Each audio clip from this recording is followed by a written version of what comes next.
रीमा, बार बार हम 2015 का जो मुआहिदा हुआ और उससे पहले हमने देखा 2013 से एफर्ट्स जारी थी, 1-1.5 साल एफर्ट्स के नतीजे में वो मुआहिदा हुआ। उससे तशवीश दी जाती है ये मामला किस तरफ जा रहा है या फिर उसे एक अंदाज़ा लगाया जाता है।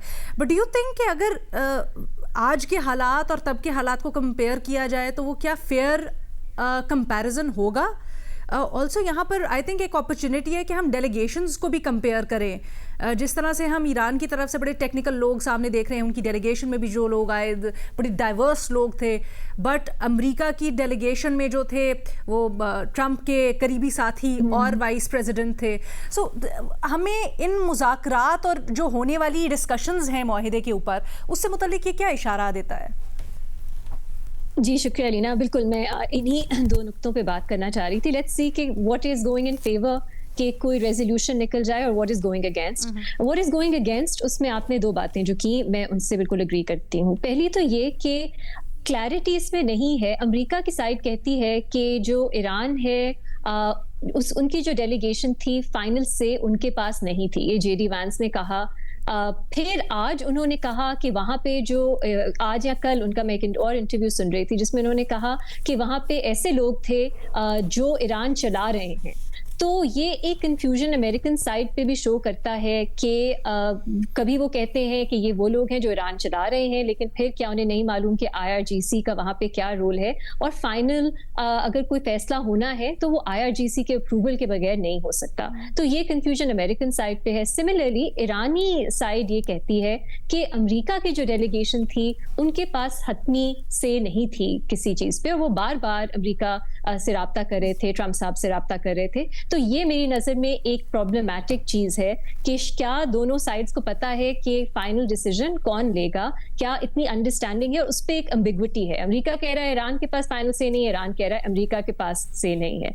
दूसरी चीज़ जो आपने बात की कि पहले भी इतनी ज़्यादा डील्स हो चुकी हैं, हमने ओबामा दौर की जो देखी थी JCPOA, उसके अलावा जंग से पहले भी हम देख रहे थे कि नेगोशिएशंस चल रही थी। मुझे ऐसा लगता है, ऑफ कोर्स अब कंपैरिजन 2015 से हम नहीं कर सकते, क्योंकि एक ये फैक्ट है कि अब ईरान के पास उस थोड़ा ज्यादा मिकदार में इनरिच्ड यूरेनियम है। सो कुछ चीजें ईरान की तरफ से बदली हैं 2015 और अब तक अगर आप कंपेयर करें, लेकिन मुझे लगता है एक अमेरिका की इनफ्लेक्सिबिलिटी है, और ये अच्छी डिप्लोमेसी से रिजॉल्व हो सकती है।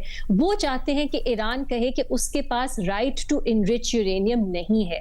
ईरान के लिए ये बहुत एक अहम नुक्ता है कि वो ये कहते हैं कि उनके पास राइट टू इनरिच यूरेनियम है।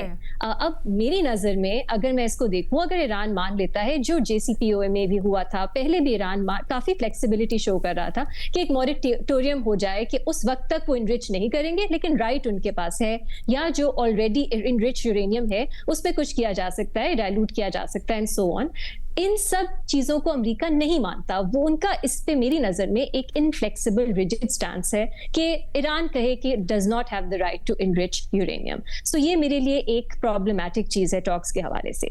तीसरी लीना, लोग इस पे हंसते हैं, लेकिन अब जेन्युइन एक बात हो रही है ये अमेरिका में कि क्या डोनाल्ड ट्रंप जो हैं वो रैशनल एक्ट कर रहे हैं, क्या उनकी कॉग्निटिव एबिलिटीज ठीक हैं, क्योंकि वो ऐसी ऐसी चीजें ले रहे हैं, ऐसी ऐसी जगहों पे वो बात कर रहे हैं जो लोगों की समझ में नहीं आ रही। तो हम इसको चाहे थोड़ा सा अंडर प्ले करें, लेकिन ये एक जेन्युइन इशू है कि एक लैक ऑफ ट्रस्ट तो है। 40+ साल हो गए दोनों ममालिक के बीच में, लेकिन एक इरैशनैलिटी नजर हमें आती है अमेरिका की साइड पे। कभी कुछ बयान आता है, कभी कुछ आता है, और कौन फैसला करे, जो आपने बात की उनकी डेलीगेशन से भी नजर आता है कि फैसला साजी जो है वो जो टिपिकल एक ट्रेडिशनल डिप्लोमेसी होती है उससे हट के नजर आता है। So this can go either way. इसमें प्रेडिक्शन थोड़ी मुश्किल हो जाती है। लेकिन दैट सेड, कुछ मेरा ख्याल है बहुत खुशाइन चीजें भी हैं जो हो रही हैं। सलीम साफी साहब ने इसकी बात की कि अभी तक कोई ऐसा नहीं है कि डेडलॉक आ गया है, स्टेलमेट है, बातचीत नहीं हो रही, बातचीत हो रही है, मीडिएटर्स के थ्रू भी हो रही है, अगली राउंड का भी चांसेस हैं कि वो जल्द होंगे। सो ये मेरी नजर में एक बहुत अहम चीज है। दूसरी चीज ये कि हम पहले जब हमने बात हम करते थे, पहले टॉक से पहले बहुत सी चीजें थी that were on the table, जिसमें लेबनान भी था, जिसमें हिजबुल्लाह और ईरान की जो सपोर्ट है, इस तरह के मामला भी थे। वो अब लग रहा है कि नहीं उस तरह से उनकी बात हो रही, तो एक तरह से सेंट्रलाइज फोकस हो गया है इश्यूज पे, जो मेरी नजर में अभी भी इनरिच यूरेनियम का मामला है और उससे जुड़ा सैंक्शंस रिलीफ और स्ट्रेट ऑफ हॉर्मुज का है।